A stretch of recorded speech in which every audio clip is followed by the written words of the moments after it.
Salve povo, eu sou o Zelota e hoje de volta com mais um vídeo especial da nossa meta de inscritos. Porque eu pedi, vocês se inscreveram e nós chegamos aos 1250 inscritos.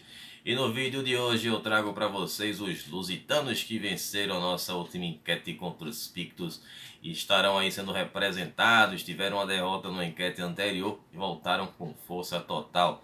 E hoje vou falar sobre esse incrível povo que viveu na Espanha e, claro, obviamente o nome lusitanos lembra a vocês quem? Os portugueses, né? Então são aí os ancestrais dos portugueses, tem muita história, principalmente contra os romanos.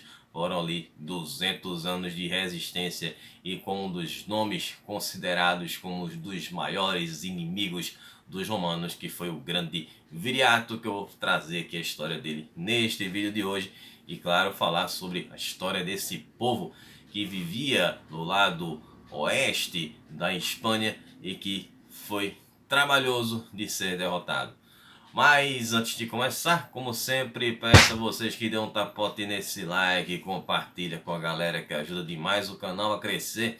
E vocês que são novos aqui, sejam muito bem-vindos. Eu trago muito conteúdo de antiguidade, são várias civilizações do Ocidente e do Oriente, tem África, tem Ásia. Tá tudo organizado aí nas playlists da Videoteca do Zelota. Esse aqui é um vídeo especial que eu trago a cada meta de batida, né? Cada meta de inscrito batida. Nossa próxima meta é de 1550 inscritos. Conto com vocês e agradeço a todos que se inscreveram e também vocês que têm compartilhado aí o vídeo com pessoas que gostam de história. Você que gosta de história, de se aprofundar nos assuntos da história em várias civilizações, então aqui é o canal que você procurava. Sempre com metodologia nada ortodoxa, com muitas imagens, com muito conteúdo e sem enrolação. Vídeos especiais todas as quartas às 20 horas e sábados da saga bizantina às 14 horas. E também me sigam lá no Instagram, @zelota, para ficarem sabendo das novidades do canal, onde vocês podem participar também das enquetes. E tem o meu quadro Curta com o Zelota, onde eu trago o meu conteúdo extra, que é que eu não falo no vídeo. Claro, se é extra, não está no vídeo, né, Zelota? Então lá vocês podem assistir esses conteúdos extras que eu posto sempre nas segundas-feiras à noite e nas quintas-feiras também. Então sempre aviso lá no Instagram e avisa aqui, então fica de olho em tudo. Aproveita, se inscreve e dá um tapote aí nessa sineta vermelha, ativa todas as notificações. Então vamos lá, que eu já falei demais, já enrolei muito. Lusitanos, a origem desse povo é bem estranha, bem exótica. Na verdade eles têm uma origem, são duas versões diferentes que eu vou falar aqui para vocês, contar essa história, essas duas versões. Bom, a origem dos lusitanos, vamos voltar lá para a pré-história novamente, como eu fiz lá com os povos gregos, né, que eu trouxe recentemente no canal, os minoicos, né, que foram, acho que foi os últimos, foram os minoicos. Enfim, vamos para o período do Neolítico, né, onde existiam várias tribos que viviam na região onde hoje é Portugal. Então esse povo ele acabou se misturando, né, houve uma miscigenação com o primeiro povo invasor a chegar na Espanha, que foram os celtas, que era o povo que habitava praticamente toda a Europa. Então eles haviam chegado nessa região que era a Espanha, e assim eles se misturaram com essas tribos que viviam onde hoje é Portugal. Então chamamos ali de, seria a origem dos lusitanos. A outra versão diz que eles viviam, né, no caso os lusitanos, ali nos Alpes suíços, um lugar muito frio. Então eles procuraram um território com uma temperatura mais amena, mais quente, e aí eles acabaram indo até a Península Ibérica, que é a antiga Espanha. Enfim, quem assistiu aqui o meu vídeo sobre a Espanha, que eu fiz uma playlist sobre as províncias romanas, eu vou deixar o card aqui em cima, e é importante vocês também assistirem esse vídeo para compreender um pouco dessa história da Espanha, né? Porque vários povos passaram por aqui antes da chegada dos romanos. Bom, então é o seguinte, quando houve a chegada dos romanos na Península Ibérica, existiam várias tribos que habitavam essa região. No caso aí, vamos chamar de Espanha, porque era assim como foi chamado pelos fenícios, era assim que os gregos também chamavam, mas cada um de uma forma diferente, mas que a fonética era similar, e isso eu mostro lá no vídeo.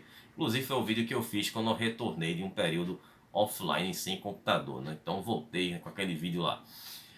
Bom, então uma dessas tribos que se destacava era dos Lusitanes, que vivia na parte ocidental da Lusitânia, e por ser a mais numerosa era a que se destacava mais, e passaram muitos anos lutando contra os romanos. Como eu disse, na verdade foram 200 anos de luta contra os romanos. Eles foram citados pela primeira vez em um livro antigo chamado de Hora Marítima, de um escritor que era o Avieno. Esse livro é do século IV depois de Cristo, que chamavam de Pernix. Pernix seria um adjetivo para ágil ou rápido, né? Seria o significado de Pernix, que eram que exatamente representavam os lusitanos ou luzes, como também eram chamados, já que eles eram considerados atléticos, com força e destreza física. Então eles tinham esse porte físico atlético, e que era uma coisa que já vinha desde a infância, né? Eles, quando eram crianças, já trabalhavam como pastores, né? Que era uma das atividades comerciais dos lusitanos, que eu vou falar um pouco mais na frente. E quando eles se tornavam mais velhos, ficavam ali adolescentes, eles já eram treinados para caçar. E com isso, consequentemente, depois já se tornavam guerreiros. E eram guerreiros bem treinados. Eles tinham um estilo de luta que era muito diferente do que tudo que os romanos enfrentaram, porque eles tinham um estilo aguerrido e ofensivo. Então eles eram diferentes de outros povos. Claro que os germânicos eles lutavam de maneira desorganizada, mas os lusitanos eles tinham estratégias, e eu vou falar isso claro nesse vídeo. Então era uma coisa que surpreendeu os romanos, que eles chegavam só de estarem ali com as suas armaduras, com os seus portas, a sua formação já causava pânico em algumas civilizações. No caso dos lusitanos, eles iam para cima, os caras eram faca no dente, eram sangue no olho, enfim. E aí sempre haviam as lutas entre essas tribos, né? Essas mesmas tribos lusitanas que viviam na Lusitânia se enfrentavam. Só que aí surgiu esse inimigo novo, né? Esse inimigo comum que eram os romanos, e fez com que essas tribos se unissem para lutar contra este inimigo em comum. Agora falar um pouco sobre a estrutura dessas tribos antes de entrar nas questões das guerras contra os romanos. Bom, a estrutura deles era o seguinte: primeiramente a habitação. A casa deles era bem interessante, era uma casa feita de pedra, e ela tinha um formato ou redondo ou retangular. Então essa casa era completamente diferente do que a gente viu com os povos germânicos, pelo menos os dois que nós já trabalhamos aqui no canal, que foram os burgúndios e os alamanos, que eram casas feitas de barro ou de madeira. No caso deles era construída de pedra, e essas casas eram construídas em cima de morros e colinas, e elas eram chamadas de castro. Então elas eram reunidas de uma forma que parecia um bairro, era semelhante a um bairro. Então nesse castro, né, onde seria esse tipo de bairro, existia um pátio, ficava no meio, onde eles se reuniam. Existia uma cozinha, tipo uma cozinha onde eles cozinhavam, obviamente, claro. Vão fazer o que na cozinha, Zé Lota? Vão cozinhar. E também tinha um local para armazenar comida, e também onde ficavam os animais, e claro, dentro das casas onde ficavam os dormitórios. Então eles não eram povos que ficavam migrando, então eles ficavam firmes, fixos ali, né? Eles eram sedentários, eles não eram nômades. Com relação à sociedade, eles existiam o líder tribal, né? E ele era escolhido, sempre era aquele mais forte, o mais astuto, o que tinha liderança e que também teve vitórias em outras guerras, né? Essas guerras que aconteciam entre as tribos. Então um pequeno grupo, já que era uma sociedade de guerreiros, ela era meio que existia uma certa riqueza entre esses grupos, né? Como foi encontrado em alguns túmulos lusitanos, joias e armas que formavam essa elite, que era uma elite guerreira. Eles tinham também hábitos bem semelhantes aos gregos, o que pode parecer estranho, mas os gregos estiveram na Espanha, né? Tanto que eles não gostaram muito do local, porque disseram que tinha muitas cobras, né? Inclusive o nome Espanha é uma denominação para a terra de cobra e de serpentes, né, como eu contei lá no vídeo sobre a Espanha. E aí eles deixaram algumas das suas características culturais que acabaram sendo assimiladas pelos lusitanos, né? Como por exemplo o hábito de tomar banho 2 vezes ao dia usando óleos, né? Em um espaço público. Isso é uma coisa muito grega, né? Que também os romanos vão copiar isso aí. Os casamentos também eram casamentos que pareciam com os casamentos que eram feitos pelos gregos, da mesma forma. E outra coisa, mas essa já se assemelha mais aos povos do norte, que são as mulheres em campo de batalha. As mulheres lutavam ao lado dos homens, assim como as mulheres lutavam nos países nórdicos, né? Como a gente viu ali nos povos bárbaros, né? Germânicos, como tem os vikings e enfim, todos esses povos que vocês já ouviram falar, ouviram algum aqui no canal. Isso chocou os romanos de verem mulheres lutando em campo de batalha até a morte. Aquilo ali foi uma coisa realmente para eles espantosa. Então era uma forma que eles tinham, essa coisa ofensiva, essa coisa aguerrida. E eles utilizavam diversos tipos de armas, como lanças, dardos, espadas. E uma espada que eles utilizavam, a que se destacava, era a espada que chamavam de espada de Atena, né? Que era uma espada encurvada. Eles meio que fizeram uma adaptação ali. Eu acredito até que aquela questão dos dados os romanos copiaram aí dos lusitanos. Eu até fiz essa questão ao Rafael Galdino do Casa dos Cavaleiros, que a gente fez a live lá no Instagram. Até perguntei de tirar esses dados. Eu achava que teria sido do Oriente, mas pelo visto, como ele falou, pode ter sido realmente da Espanha. Bom, com relação à economia basicamente era pecuária, né, com a criação ali de gado, né, de ovelhas. Nós tínhamos ali a questão agrícola também e a pesca, e eram essas principais atividades econômicas, que eles também negociavam lã e mel, né, através do escambo. Apesar de que foram encontrados ali em escavações pedaços de metal achatado parecidos com moedas, hein? Então poderia também ser um tipo de moeda local utilizada ali dentro da Espanha, né? Entre as tribos ali que coexistiram ali, que viviam entre eles ali fazendo negócios. Podia ser também uma forma de pagamento, né? De compra e venda utilizando essa moeda aí. Bom, com relação à religião, é outra coisa que a gente tem aí uma certa semelhança com os gregos, uma influência grega. Bom, primeiro eles faziam sacrifícios, né, de animais, que era comum em várias religiões, e também faziam sacrifícios de humanos. No caso, quem era prisioneiro, né, era sacrificado. Não vou entrar em detalhes se eu for falar como era feito isso aqui, o YouTube vai me cortar, velho. E aí eles faziam isso aí em nome do deus Ares, o deus da guerra grego, né? Então ficou essa influência grega aí para os lusitanos. Então dá indícios, né, dessa forte influência grega, pois, né, como eu já mencionei, eles estiveram na Espanha. Existiam santuários que ficavam próximos a rios, né, onde foram encontrados altares e também caldeirões que possivelmente eram utilizados aí nesses rituais religiosos dos lusitanos. Também foram encontrados na Lusitânia, encontradas estátuas de pedra que eram chamadas de berrões. Essas estátuas elas tinham um caráter religioso e representavam animais, né, figuras de animais considerados sagrados.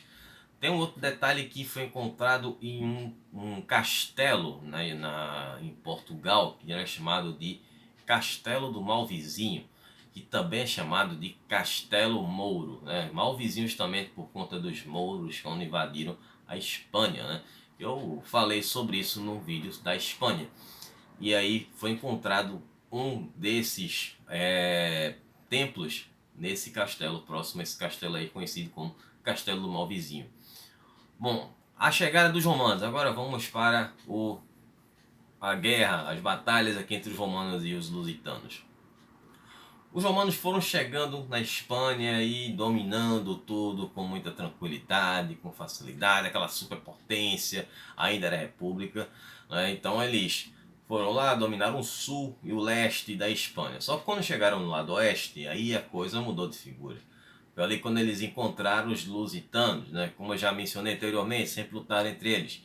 E aí se uniram para enfrentar os romanos, esses invasores estrangeiros. E aí foram anos de muita luta e de resistência, né? E esses guerreiros, entre eles um guerreiro se destacava, que era o Viriato. Viriato acabou sendo eleito como o líder das tribos lusitanas, dessa unificação das tribos lusitanas, e aí ele vai botar para quebrar para cima dos romanos. Viriato começou com uma estratégia diferente. Ele começou primeiro defendendo o seu próprio território nas montanhas, e aí depois ele começou ainda a avançar, né? Foi avançando, avançando, levando os romanos, a batalha contra os romanos, para longe das suas terras, né? Terra dos lusitanos. E aí a guerra contra os romanos, né? Em 147 a.C., os lusitanos eles acabaram sofrendo uma derrota para os romanos, e foi a única.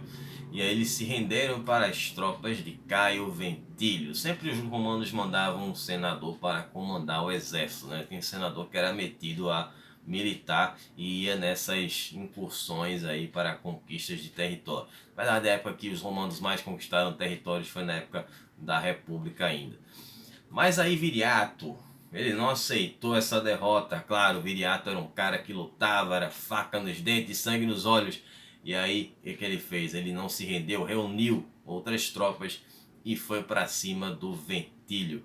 E acabou derrotando o Ventílio no desfiladeiro de Ronda, onde lá o Ventílio acabou indo para o mundo além vida. Posso falar outra palavra aqui.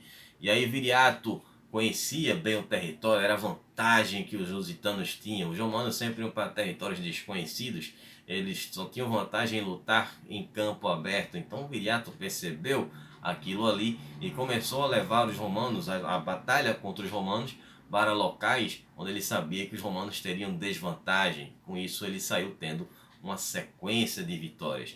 E aí os romanos saem mandando outros líderes, outros generais para comandar as tropas. E aí foi quando ele venceu o Caio Pláucio, depois os romanos mandaram o Cláudio Unimano, depois foi o Caio Nigídio e por último o Fábio Máximo. E aí no ano de 140 a.C., na vitória contra Fábio Máximo, o exército de Viriato aniquilou 3.000 romanos, né, que seria equivalente a uma legião inteira.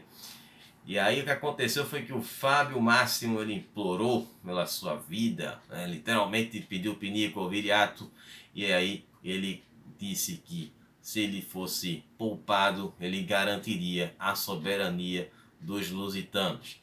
E aí ele foi poupado, só que essa notícia chegou em Roma. E o Senado não gostou nada daquilo, era uma grande humilhação para os romanos ter que dar autonomia aos lusitanos. Os romanos sempre pegavam tudo que eles queriam. E aí eles mandam as tropas voltarem e reiniciarem com uma nova guerra. E aí eles declaram guerra aos lusitanos no ano de 139 a.C. Só que agora os romanos foram liderados por um novo general, o famoso Servilio Cipião. Ficou conhecido por conta das guerras púnicas, a segunda das três guerras púnicas. E aí Cipião foi para a Espanha cheio de moral e acabou sofrendo uma derrota atrás da outra também. Mais sequências de derrotas contra os lusitanos. E aí o que aconteceu foi que Viriato, ele ficou com pena dos romanos, já estava cansado de matar tantos romanos, resolveu fazer um acordo de paz contra os romanos, e aí ele manda 3 homens de confiança dele, né, que eram o Audas, o Ditalco e o Minuros, para fazer esse acordo de paz. E aí quando eles chegam lá para negociar esse acordo, Cipião usou totalmente o estilo romano e prometeu a ele o seguinte, uma recompensa se eles matassem o Viriato, e aquilo acabaria com a guerra. E aí foi o que eles resolveram fazer, né? Enquanto o Viriato estava dormindo, eles voltaram para o acampamento e acabaram também resolvendo esse serviço aí, fazendo um serviço, enfim, executando o Viriato. E aí terminou a história do Viriato de forma trágica, assim também como a forma a história dos lusitanos, né, de forma trágica. Mas aí, para os romanos, foi uma vitória, mas foi uma vitória humilhante, porque e desastrosa, porque sempre eles foram uma grande potência, eles ganhavam as batalhas que eles lutavam. Os romanos, nessa época da República, eles eram realmente imparáveis, eram uma grande potência, muito mais do que foi na época do Império, né? Inclusive, acho que eu vou falar sobre isso no Curta com Zelota, né? Na época do Império Romano, eles só batiam em cachorro morto. Bom, nessa mesma época em que acabou ali essa guerra contra os lusitanos, com esse fim trágico do Viriato, deu início à Segunda Guerra Púnica entre os romanos e os cartagineses, né, que aconteceu entre 218 e 201 a.C. E quem liderou os romanos foi o próprio Cipião, vitorioso, apesar do suborno, né, acabou lutando, né, contra os cartagineses. E aí a conquista total da Espanha acabou sendo um processo longo, porque ainda existia uma resistência lusitana, né, que por volta de 194 a.C. ainda existia essa resistência que vai durar até o ano de 138 a.C. Só a partir do ano 19 depois de Cristo, já na época do Império Romano, com o primeiro imperador, que era o Otávio Augusto, é que as legiões romanas conseguiram conquistar as partes mais inóspitas da Espanha, que era onde viviam outras duas tribos, que eram os cântabros e também os astures, né? E possivelmente eram das Astúrias, né? Naquela parte da Espanha, e foi ali a última resistência dos hispânicos aos mouros, naquela época da invasão dos mouros. E esse período que é o conhecido como o período da Pax Romana, né? A paz romana, né? Que os romanos chegavam, dominavam o território, a gente está dominando aqui, mas é para o bem de vocês, né? Nós só vamos aqui extorquí-los, cobrando impostos para o nosso império. E assim funcionava a Pax Romana, como eu contei lá na saga romana. E assim os romanos iriam romanizar essa parte que era mais atrasada com relação àquelas que foram colonizadas no início, né, no sul da Espanha, no oeste, que foi logo no início do processo de invasão dos romanos. E aí eles conseguem também garantir ali as suas defesas naturais, utilizando ali essas fronteiras naturais para assegurar, né, que eram os povos que viviam no rio Ebro e também da Meseta, que é o planalto da região. E aí foram 200 anos de resistência ao total, né, até essa ocupação romana. Bom, espero que vocês tenham gostado, que vocês tenham entendido. Estarei retornando no próximo sábado com a nossa saga bizantina e a história do Constantino V, que teve um usurpador no seu caminho, que era o seu próprio cunhado. E aquele cara do nome complicado, né, Astabasdos. E aí vamos ter confusões no Império Bizantino. E também no Curta com Zelota, né? Amanhã à noite estarei postando o Curta com Zelota ali por volta das 18 horas, 19 horas, e falar sobre um pouco dessa questão das estratégias de luta dos lusitanos e também dos romanos, que suas grandes conquistas foram na época da República. Na época do Império, eles pegaram muito pato morto por aí, né? E aí expandiram seu império. Mas na verdade as maiores conquistas dos romanos foi na época ainda da República, né? Respondendo uma pergunta. Ontem fiz uma live, né, antes de encerrar o vídeo aqui, ontem, digo, dia 1, né, de junho, fiz uma live aí, surpresa, uma live teste aqui no YouTube, e entrou um pessoal, foi um papo bem legal, ficamos quase uma hora conversando e falamos sobre muitas coisas, foi muito legal e espero poder fazer outras lives futuramente, né? Inclusive até um questionamento do João Abas aí que perguntou a respeito dessa mudança, né? Foi positiva ou negativa da República para o Império, né? Minha opinião foi negativa, mas enfim, questão de opinião, eu vi tudo aqui sobre Roma, a gente trabalhou toda a história do Império Romano. Então a gente se vê aí no próximo sábado, um abraço do Zelota, falou, até lá!